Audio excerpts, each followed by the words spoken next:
하나님께서 우리에게 주신 말씀은 마태복음 10장 1절에서 15절 말씀입니다. 마태복음 10장 1절에서 15절 말씀입니다. 하나님의 말씀입니다.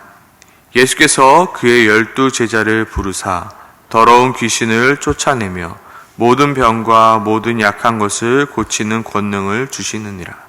12사도의 이름은 이러하니 베드로라 하는 시몬을 비롯하여 그의 형제 안드레와 세베대의 아들 야고보와 그의 형제 요한, 빌립과 바돌로메, 도마와 세리바테, 알페오의 아들 야고보와 다데오, 가나나인 시몬 및 가롯 유다 곧 예수를 판 자라. 예수께서 이 12를 내보내시며 명하여 이르시되 이방의 길로도 가지 말고 사마리아인의 고을에도 들어가지 말고 오히려 이스라엘의 집에 잃어버린 양에게로 가라. 가면서 전파하여 말하되 천국이 가까이 왔다 하고 병든 자를 고치며 죽은 자를 살리며 나병 환자를 깨끗하게 하며 귀신을 쫓아내되 너희가 거저 받았으니 거저 주라. 너희 전대에 금이나 은이나 동을 가지지 말고 여행을 위하여 배낭이나 두벌의 옷이나 신이나 지팡이를 가지지 말라. 이는 일꾼이 자기의 먹을 것을 받는 것이 마땅함이라. 어떤 성이나 마을에 들어가든지 그 중에 합당한 자를 찾아내어 너희가 떠나기까지 거기서 머물라. 또 그 집에 들어가면서 평안하기를 빌라. 그 집이 이에 합당하면 너희 빈 평안이 거기에 임할 것이요 만일 합당하지 아니하면 그 평안이 너희에게 돌아올 것이니라. 누구든지 너희를 영접하지도 아니하고 너희 말을 듣지도 아니하거든 그 집이나 성에서 나가 너희 발의 먼지를 털어버리라. 내가 진실로 너희에게 이르노니 심판의 날에 소돔과 고모라 땅이 그 성보다 견디기 쉬우니라. 아멘. 오늘 함께 나눌 말씀은 거저 받았으니 거저 주라의 말씀의 참된 의미는 무엇인가에 대해서 함께 나누고자 합니다. 거저 받았으니 거저 주라. 과연 이 의미가 무엇인가? 예수님께서는 12제자를 따로 불러 세우십니다. 그리고 그들에게 귀신을 내쫓으며 모든 병과 모든 악한 것을 고치는 권능도 주십니다. 그리고 12제자에게 명하사 이방인의 길로 가지 말고 사마리아의 고을에도 들어가지 말고 오히려 이스라엘 집에 잃어버린 양에게 가라 명령하십니다. 그리고 너희는 천국이 가까웠음을 전파하며 병든 자를 고치며 죽은 자를 살리며 나병한 자를 깨끗하게 하며 귀신을 내쫓으라 말씀하십니다. 그리고 이어서 나오는 말씀이 오늘 중점적으로 볼 너희가 거저 받았으니 거저 주라는 말씀입니다. 여기서 거저 받았다, 거저 주라의 거저에 해당하는 이 단어의 뜻은 이유 없이 그리고 조건 없이 선물하듯 하라라는 뜻을 가진 단어입니다. 이유 없이 조건 없이 선물 주듯이 그렇게 거저 받았으니 거저 주라는 것입니다. 단어의 뜻을 대입해 보면 너희는 이유 없이 받았으니 이유 없이 주라. 너희는 조건 없이 받았으니 조건 없이 주라. 너희가 선물로 받았으니 선물하듯 주라 말씀하고 있는 것입니다. 그렇다면 여기서 한 번 더 생각해 볼 것은 무엇을 거저 받았고 무엇을 거저 주는가입니다. 먼저 생각해 볼 것은 바로 병든 자를 고치는 권능, 그리고 죽은 자를 살리는 권능, 그리고 나병 환자를 깨끗하게 하는 권능, 귀신을 쫓아낼 수 있는 권능을 거저 받았다 말합니다. 그러니 너희는 그것을 거저 주라 말하는 것입니다. 혹시 가다가 병든 자가 있으면 고쳐주고, 가다가 죽은 자가 있으면 살려주고, 가다가 나병 환자가 있으면 깨끗하게 해주고, 귀신 들린 자가 있으면 내쫓아주라 말씀하고 있는 것입니다. 또한 제자들이 거저 받은 것이 무엇입니까? 바로 천국 복음입니다. 그리고 예수 그리스도의 복음입니다. 너희들은 그 천국 복음 그리고 예수 그리스도의 복음을 어떻게 해요? 거저 받았으니 거저 주라 말씀하고 있습니다.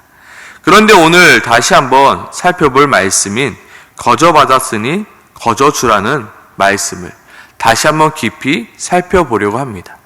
첫째로 거저 받았으니 거저 주라는 함부로 계획 없이 주라는 말씀이 아닙니다. 길거리를 지나가는 사람에게 가게 전단지를 나누어 주듯 아무에게나 주라는 말씀은 아닙니다. 오늘 거저 받았으니 거저 주라는 말씀은 누구에게나 주되 구별하고 분별하여 주라 말씀하고 있는 것입니다. 예수님은 분명히 거저 받았으니 거저 주라 하시면서 길에 가다 만나는 모든 자에게 주라고 말씀하고 있지는 않습니다. 예수님은 분명히 제자들에게 이렇게 말씀하시죠. 너희는 이방인의 길로도 가지 말고 사마리아인의 고을에도 들어가지 말고 오히려 이스라엘 집에 잃어버린 양에게로 가라. 그들에게 거저 주라 말씀하신 것입니다. 그리고 더 자세하게 예수님은 11절에 어떤 성이나 마을에 들어가든지 그 중에 합당한 자를 찾아내어 너희가 떠나기까지 거기서 머물라 말씀하십니다.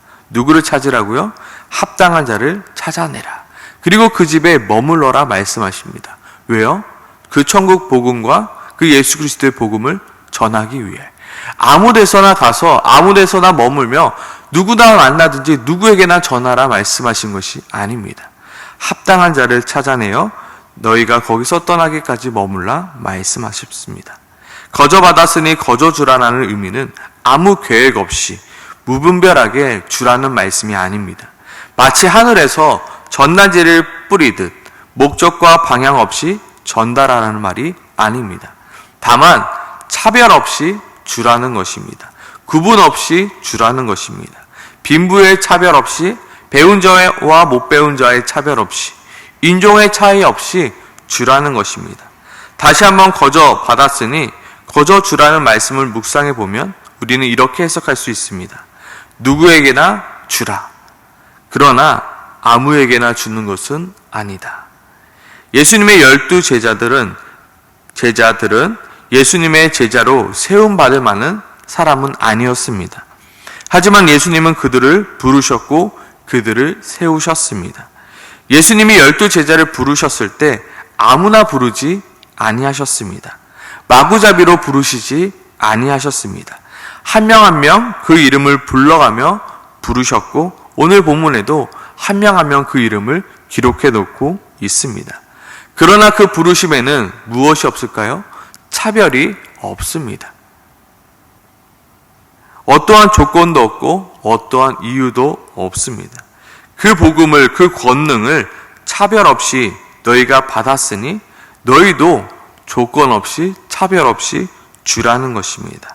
단 아무에게나 주라는 이야기는 아닙니다. 부한 사람과 가난한 사람이 있습니다. 능력이 있는 사람과 능력이 없는 사람이 있습니다. 나에게 잘 대접해 줄 사람이 있고 나에게 대접 같은 것을 할 형편이 안 되는 사람도 있습니다. 너희는 어떻게 해요? 차별 없이 조건 없이 구별 없이 전하라는 것입니다. 오늘 본문 속 너희는 이방인의 길로 가지 말고 사마리아인의 고을에도 들어가지 말고 오히려 이스라엘 집에 잃어버린 양에게로 가라라고 말씀하신 이 말씀이 어쩌면 예수님의 12 제자들에게는 어려운 말씀이 될 수도 있습니다. 묵상하고 묵상해 보니 참 어렵겠구나. 왜냐하면 이들은 이스라엘의 주류 계층이 아닌 비주류 계층이었거든요. 그들에게는 이방인들에게 그리고 사마리인들에게 복음을 전하는 것이 훨씬 수월했던 일이었습니다. 그리하여 그들에게는 그 이스라엘 사람들에게 복음을 전하는 게 오히려 더 어려웠습니다. 이스라엘 사람들이 보기에는 그들은 별 볼 일 없었던 자들이었기 때문입니다. 그런 그들이 자신의 민족에게 복음을 전한다는 것은 결코 쉬운 일이 아니었습니다. 그래도 예수님은 제자들에게 먼저 그들에게 복음을 전하라 명령하신 것입니다. 복음은 꼭 가난한 사람, 능력 없는 사람, 나에게 대접할 것이 없는 사람에게만 전해져야 하는 것은 아닙니다. 복음은 누구에게나 필요한 것입니다. 복음은 부한 사람에게나 가난한 사람에게나 능력이 있는 사람에게도 그리고 능력이 없는 사람에게도 동일하게 필요하기에 차별 없이 전하며 구별 없이 전해야 하며 모두에게 전해야 하는 것이 바로 복음입니다. 단 주의할 것이 무엇입니까? 무분별하게 아무 계획 없이 아무런 목적 없이 복음을 뿌려대는 것을 우리는 조심해야 한다는 것입니다. 우리는 그동안 복음을 그렇게 뿌려왔기에 세상 사람들에게 복음은 값싼 복음이라 여겨져 버리고 말았습니다. 정말로 오늘 말씀처럼 우리는 그 중에 합당한 자가 누구인지 고민하며 전해야 될 필요가 있습니다. 예수님도 처음에는 이스라엘의 집에 잃어버린 양에게 가라 명하셨지만 예수 그리스도의 십자가 부활 후 예수님은 다시금 이렇게 말씀하십니다. 사도행전 1장 8절이죠. 오직 성령이 너희에게 임하시면 너희가 권능을 받고 예루살렘과 온 유대와 사마리아와 땅끝까지 이르러 내 증인이 되라. 이때도 마찬가지입니다. 예루살렘과 온 유대와 사마리아와 땅끝까지 구별 없이 차별 없이 전하라입니다. 그러나 무분별하게 아무 계획 없이 아무에게나 전해야 하는 것을 조심해야 하는 것입니다. 물론 누가 하나님께서 영원전에 구원하시기로 작정하셨는지 우리는 알지 못합니다. 하지만 우리는 하나님께서 우리에게 주시는 그 분별함으로 전해야 할 자를 놓고 기도함으로 전해야 한다는 것입니다. 그때 우리가 놓치지 말아야 될 것이 바로 구별 없이 차별 없이 거저 주라 하는 말씀입니다. 우리는 마태복음 7장 6절을 통해서도 이와 비슷한 말씀을 이미 들었습니다. 거룩한 것을 개에게 주지 말며 너희 준주를 돼지 앞에 던지지 말라. 그들이 그것을 발로 밟고 돌이켜 너희를 찢어 상하게 할까 염려하라. 우리는 2023년에 112 운동을 하고 있습니다.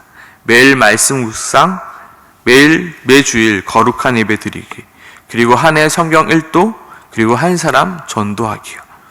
지금 우리에게 필요한 것은 내가 누구에게 복음을 전해야 될까 고민하며 기도해야 합니다.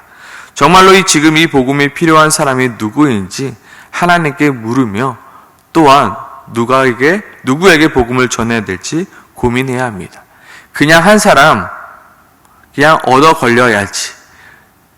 내가 그냥 누구 한 사람이나만 걸려 들어라 하는 식의 방법이 아니라 한 명 한 명을 놓고 기도하면서 전해야 한다는 것입니다.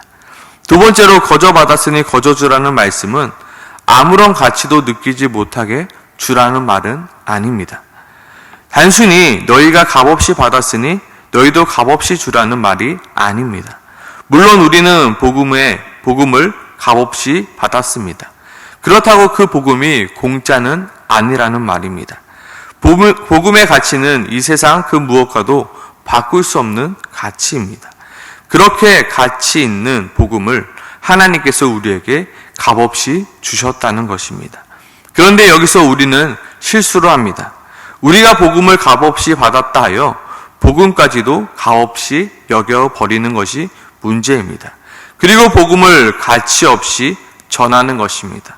마치 복음을 전단지 사이에 꽂아진 그 사탕과 같이 아무런 가치도 없이 사람들에게 뿌려지고 있는 것이 문제입니다. 값없이 전하는 것과 가치 없이 전하는 것은 분명하게 다른 것입니다. 우리는 값없이 전하는 것과 가치 없이 전하는 것을 잘 분별하며 전해야 됩니다. 예수님은 분명히 너희가 거저 받았으니 거저 주라 말씀하시면서 뒤이어 이렇게 말씀하십니다. 너희 전대에 금이나 은이나 동을 가지지 말고 여행을 위하여 배낭이나 두벌의 옷이나 신이나 지팡이를 가지지 말라.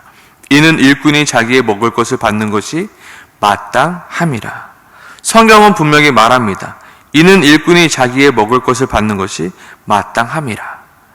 오늘 본문의 말씀을 잘 살펴보면 복음을 받아들이기 위하여 복음을 전하는 자를 집으로 영접해야 합니다. 그리고 그들을 대접해 주어야 하는 것이 마땅하다 말하고 있습니다.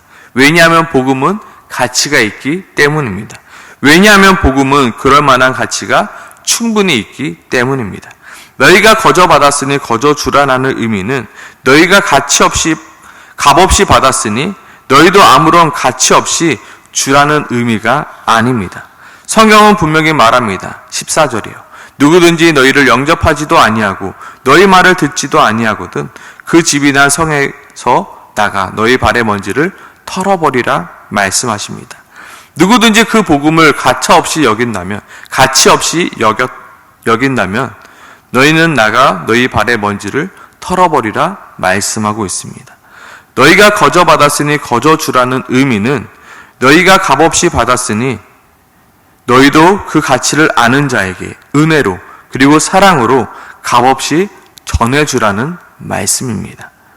복음을 복음답게, 말씀을 말씀답게 여기는 자들에게 복음을 복음답게, 말씀을 말씀답게 전하는 지혜가 우리에게 필요한 것입니다. 복음을 전하는 것은 우리에게 매우 중요한 일입니다. 그런데 복음을 바르게 그리고 더욱더 가치 있게 전하는 일은 더욱더 중요한 일임을 오늘 성경 우리들에게 말씀하고 있습니다. 오늘 이 새벽에 우리가 기도할 때 하나님 내가 누구에게 복음을 전해야 될까요? 하나님 나에게 내가 복음을 전해야 될 자 누구인지 내게 알려주시옵소서. 또한 내게 지혜를 허락하여 주시옵소서 기도하기 소망합니다. 그리고 내가 어떻게 이 복음을 더욱더 가치 있게 전할 수 있을까? 정말로 이 복음을 복음답게 전할 수 있는 나의 삶이 되어질 수 있게 도와주시옵소서. 정말로 이 복음을 복음답게 전하는 우리 교회가 될 수 있게 달라고 오늘 이 시간 함께 기도하며 나가길 소망합니다. 함께 같이 기도하도록 하겠습니다.